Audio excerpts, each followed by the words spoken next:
One of the things to keep in mind is that slave owners, one of the things that really kept them up at night and what terrified slave owners was the prospect of a slave revolt or rebellion. The idea that enslaved people would rise up, would seize whatever weapons were available to them, try to shed their bonds through force of arms. And so there were very tight controls and prohibitions on the ability of even Black people who had bought their freedom and were no longer in a condition of servitude. They were no longer slaves, but they weren't permitted to own weapons. And I think in part because it was feared that they might help supply arms to people who remained enslaved. And so in the wake of the Civil War and the ratification of the 13th Amendment, which formally ended slavery in this country as a legal institution, a number of states essentially tried to maintain that institution informally by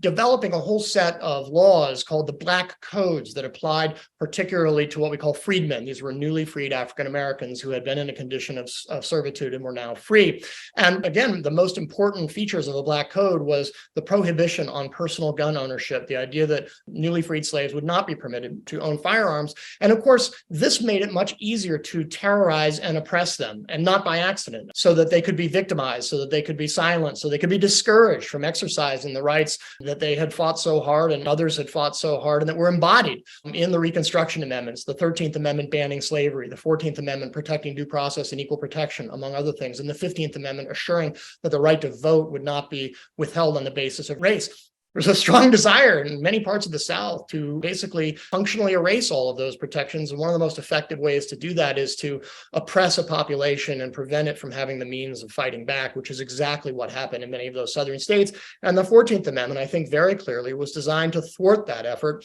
by ensuring, among other things, that everybody, white or Black, regardless of their previous condition of servitude, had a personal ability to own a firearm, to protect themselves, to protect their families, and to assert their rights.